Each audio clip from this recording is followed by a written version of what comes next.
Hello world, welcome to MBU Unfiltered, where I talk about almost anything. This video will be Marriage Stuff 1.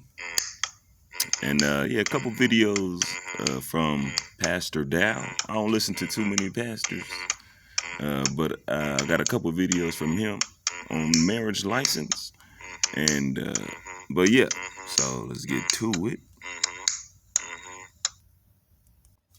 All right, so here we go. Go ahead and spend some time trying to bring I thought I'd go ahead and spend some time trying to bring a little bit of education, because I have a lot of people that are asking me questions, and I'm going to go ahead and do this. Pending my last video. Listen, never get a marriage license. Never get a marriage license. Now, it's totally up to you. It's your prerogative.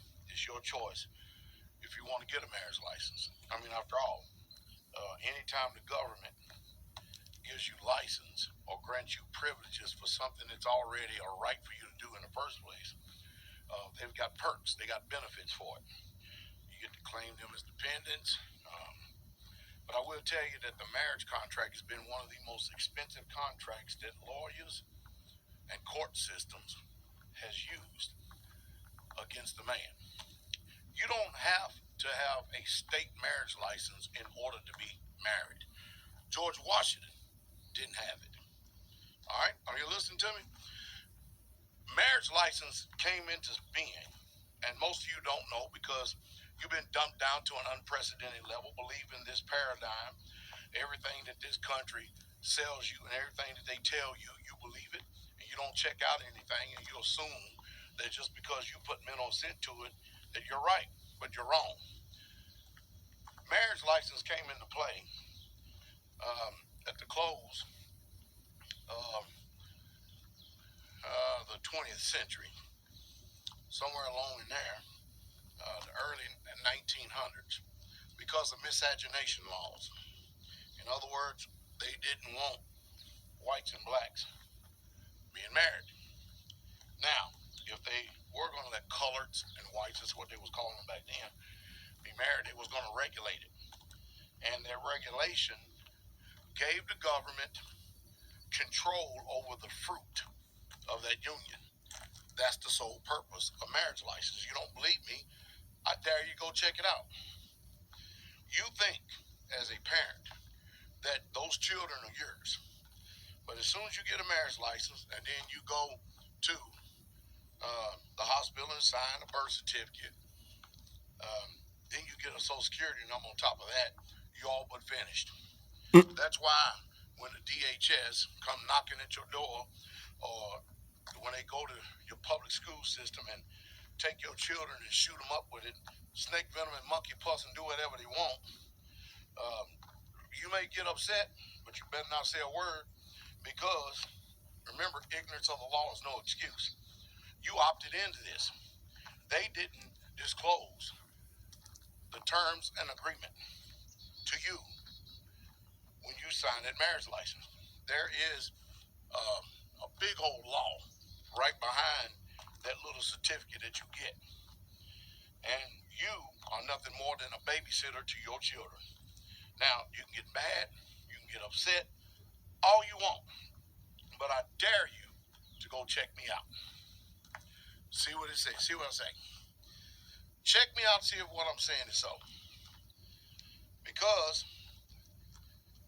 you'll be a whole lot better off if you got married and got a family Bible and signed it. Do like the rich people do, draw up a contract, or what's called a prenuptial agreement. Hold each other to the fire, because today people's word don't mean nothing. You can see that today. People's word don't mean nothing, and people just simply not going to do what the scriptures say. But if you want to protect yourself, never get a marriage license. And if a woman says that she's not going to marry you, or she's not going to marry you until you get a license, then guess what? You know that's not the woman for you. That's the truth. Shalom. I really haven't. Oh, whoa, not George Carlin, man. That's for another. All right, so we got one more video on this marriage license stuff. with Pastor Dal and I guess one of his buddies. So, and if y'all like pastors, shoot, y'all go ahead and subscribe to Pastor Dal or whatever and do your thing. But here we go. Me and Brother Rich, say shalom, Brother Rich. Shalom. We're having a talk as we're going to town. We're talking about a bunch of things, institutionalized Christianity, and especially this marriage license stuff. Listen, you can go out and y'all can do whatever you want, but I'm telling you right now, if you get, how did George Gordon put it? He says the marriage license is one of the most expensive and binding contracts that there is in life. Didn't he say that? Yes, he did. And I'm telling you, think about it, you can be married, but don't go get the state's license. You do that, you're going to bind yourself up to probate. You're going to mess yourself up royally. Think about it. Did George Washington have a marriage license? No. Moses? Any of these founding fathers? No. The marriage license came into being because of miscegenation. They didn't want the slaves and the white woman marrying. They didn't want that. So what they did, I still don't understand that they just regulated. They charged people to get married through the marriage license. Then they found out that there's big money in marriage. And so the state, anytime it can make a nickel or dime, they just made it, I don't know how I guess what they did, they tied it to their system so that if you're not married after them, then you don't get certain benefits. What say you? Well, yeah. The inducements that they have is you have things like tax write-offs and things like that. But the thing people need to do is they need to really weigh out the pros and cons of whether or not that's to their advantage. To me, getting a $2,000 or $3,000 or $4,000 tax write-off or $6,000 or whatever, I think it's going to be like $13,000 next year for a couple. Maintaining that as a possible deduction for this year and next year and year after that isn't worth $500,000 in the state, which is going to be up for grabs during a dissolution process. It takes an average of about 15 years for an average man to recover from a divorce in this country financially. Dang. When he gets divorced, he is financially ruined for about the next 15 years. People say, well, you need to get a prenuptial agreement, things like that, but those are routinely thrown out in family law cases and really are not really worth the paper they're written on, because a judge can use his own discretion as to whether or not he's going to allow that to stand. Yeah, they'll probably say it's unfair to the woman, huh? Sure, yeah, the woman is being pressured or coerced into signing some type of an agreement based upon her love and affection is being exploited and manipulated at the outset.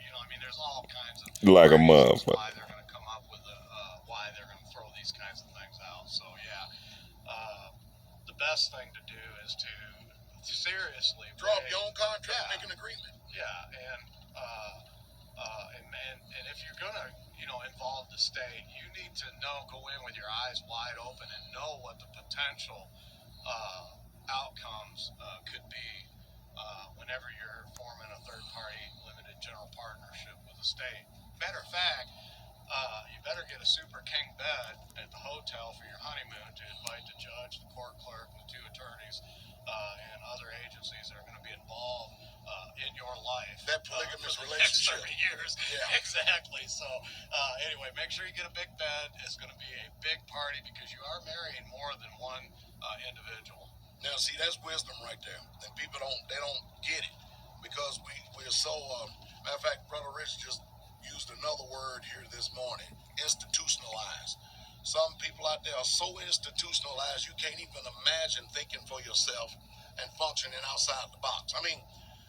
If I give out this information right here, I'm only doing it for your advantage, your gain. Because if you anytime you tie up anything with the state or the government of this world, you making agreements with them, you are messing yourself up royally. Just consider what I say. But if you want to, hey, go out there. If it makes you happy, if it's for you, then go do it. And somebody asked me if I got a marriage. Yeah, I got a marriage license. Sure did. Got one over 33, 34 years ago.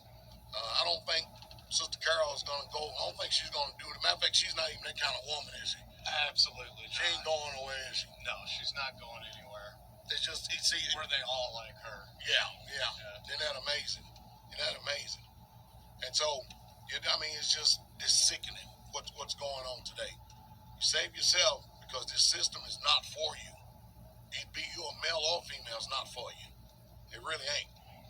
And man, the value of a woman, boy, by the time she gets about 45 years old, man, her stock is plummeting, isn't it? Oh, sure. Sure. Men are interested in building their empires. Yep. They're interested in having children. They're interested in having their seed continue on in the generations down the road. They also want that done with economic stability as well as spiritual and physical stabilities that are provided through proper instructions and following after certain moral codes. That is how a man decides to build his life and his kingdom, and in a hope that that would continue on into a legacy behind him. And he's not interested in having too many other outside forces bringing pressure and influence on the decisions that he should be making freely. That's right. As a man who is created in the image of Yah. Well, I hope that these sayings are sinking deep down in your heart. At least they do. Or at least it does give you an opportunity to have another way presented to you besides the regular old dog and pony show circus that is constantly being submitted to your minds over and over again. People trying to make you think that there's no other way to do it when they only present to you that one way, and that's the only option you got. I mean, you'll take it if you're not an independent thinker. Use some self-autonomy. Use it and live by it, and you'll find yourself more free. And mind you, where the state don't have no jurisdiction, they can't regulate you. They can't regulate you. So learn and know what you're doing. There are people out here every day that are opting out of marriage with the state and just what they call so-called living together. But like I said, I think it's the 9th Amendment. It gives you the right to contract. You can make contracts and agreements and stuff, and it's binding according to the Constitution. So anyway, consider what we say. Hope you have a wonderful day. All right, so let me get on over to where I need to be. Joe, there's always something extra. There, shit. Fucking phones always adding extra bullshit to these motherfuckers. Man, keep these motherfuckers regular and simple. Shit. But yeah, man, just a little razzle dazzle, man. Oh shit. I got shit drop, man. This shit going on in these streets, man. But yeah, just a little razzle dazzle. I know some people probably was like, damn, I wish I would have had that or known that so and so. So this probably for the ones that thinking about it or on the fence. But shit, I'm more of pretty much on that. Do your own contract. You know what I'm saying? And so I'll have like a super duper my custom prenup. You know what I'm saying? To where before it gets signed, I gotta go to certain places and certain motherfuckers to make sure this and this and that and that, you know what I'm saying? To where then I can keep updating it to a final perfection prenup. And then if it do or don't get signed, then whatever. Like I'm not really, like since I'm, trying to be more African centered in my life first, and then I guess Texan second. America, you know what I'm saying? I don't even know where that plays in because America been on some bullshit for the longest. Go check my America Be Tripping videos. Like I know it's gonna hurt some closed-minded motherfuckers, but some people can understand where I'm coming from. But I'm not like one of these super America haters. I'm just like America, get your shit together, and then shit will be cool. But anyways, I feel like a lot of people, are programmed into this rainbows and butterflies Disney fucking bullshit ass marriage shit and not understanding the extra bullshit until later on. It's like so many people I know, my divorce is so much. I'm like, oh well, I'm gonna have shit in mind to where when we divorce, bitch, I'm going this way, you go that way, damn these courts, damn all that, if you know what I'm saying, if there is divorce, you know what I'm saying. But you know what I'm saying, the way I'm gonna have my shit set up, it'll be undivorceable, but it's just my wishes and demands might be a little extra different to where, Just a little razzle dazzle, you know. But yeah, man, just a little thing on marriage stuff, man. Shit, y'all be cool. Keep your stress low. Don't be scared of nothing. Be prepared for everything. Peace.